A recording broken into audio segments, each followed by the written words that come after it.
আসসালামু আলাইকুম। তানজিম হাসান সাকিব উইকেট আরেকটা বেশিও পেতে পারতেন, তবে সেই জায়গাটায় ডোয়াইন প্রিটোরিয়াস তিনি একটা ক্যাচ মিস করার কারণে তানজিম হাসান সাকিব একটা উইকেট বেশি পান নাই। তবে যেভাবে তিনি বোলিং করেছেন একটু আনলাকি বলতে হবে, কারণ বেশ কয়েকটা বাউন্ডারি তিনি কনসিড করে ফেলেছেন, যে বাউন্ডারিগুলোতে আসলে তানজিম হাসান সাকিবের খুব বেশি ভুল ছিল না, কারণ তিনি তার বেসিকটা মেনটেন করে বোলিং করে গেছেন।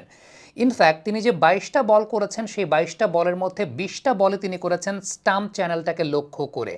পিচ রিপোর্টের সময় খুব সম্ভবত নিক নাইট ছিলেন, তিনি বলছিলেন যে এই টাইপের উইকেটে যত বেশি আপনি স্টাম্প টার্গেট করে বোলিং করে যাবেন তত বেশি আপনার সাকসেস রেটটা বাড়বে, এবং তানজিম হাসান সাকিব সেই কাজটাই করেছেন, স্টাম্প চ্যানেল লক্ষ্য করে বোলিং করে গেছেন। রসিংটন যে বলটাতে মাটিতে লুটিয়ে পড়েছেন, তানজিম হাসান সাকিবের একটা shaping back in towards the right hander kind of delivery, এই টাইপের বলগুলোই কিন্তু তানজিম হাসান সাকিব আসলে করে গেছেন, এবং তার যে অ্যাকশনের একটা স্কিডি অ্যাকশন এবং পিচ থেকে স্কিড পাওয়াটা, সেটা তাকে অনেক বেশি মাত্র অ্যাডভান্টেজ প্রদান করেছে। রসিংটন যে বলতে ব্যথা পেয়েছেন, তার 2 বল আগেই যদি চিন্তা করেন একদম সিমিলার কাইন্ড অফ বল, তাকে বলটাকে রাখতে হয়েছে।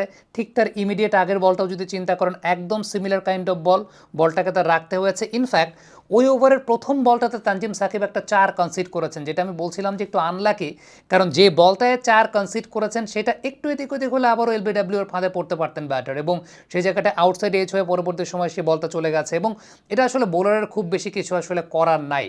তানজিম সাকিবকে এই ধরনের কন্ডিশনে চয়েস করার পেছনে অন্যতম বড় কারণ ছিল যে গায়ানার উইকেটে আমরা দেখেছি ফজল হক ফারুকি, নবীনুল হক এই টাইপের বোলারদেরকে সাকসেসফুল হতে।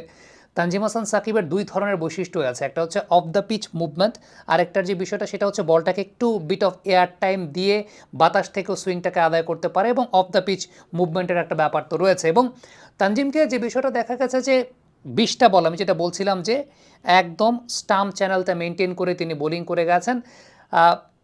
দুর্ভাগ্য বলতে হবে যে প্রথম বলটাতেই 4 তিনি কনসিড করেছেন, বলটা it was going down leg side, so batsman flick শটে রানটা পেয়ে গেছেন, এবং আরেকটা 4 তিনি খেয়েছেন যেটা একদম ব্যাটের সামনে, রসিংটনের ব্যাটের সামনে বলটা দিয়ে ফেলেছিলেন সেইটা। আর যেটা বলছিলাম যে একটা থার্ড ম্যান দিয়ে 4 খেয়েছেন। আদারওয়াইজ তিনি খুব টাফ টাইম দিয়েছেন ব্যাটারদেরকে, খুব টাফ টাইম বলতে খুবই টাফ টাইম দিয়েছেন ব্যাটারদেরকে।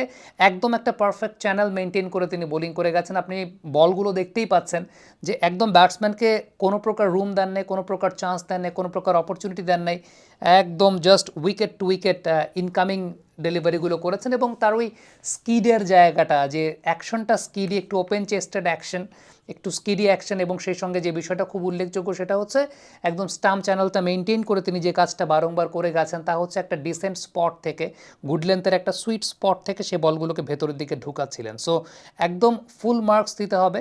এবং তাকে ঠিক এরকম কন্ডিশনে বাংলাদেশ যে সময়গুলোতে ব্যবহার করেছিল, আসলে আপনি যদি চিন্তা করেন ওয়ার্ল্ড কাপে, টি-20 ওয়ার্ল্ড কাপে আমরা কি দেখেছি, পাওয়ার প্লেতে বোলিং করিয়েছে, আবার 10 নম্বর ওভারের পলে একটা স্পেল দিয়েছে।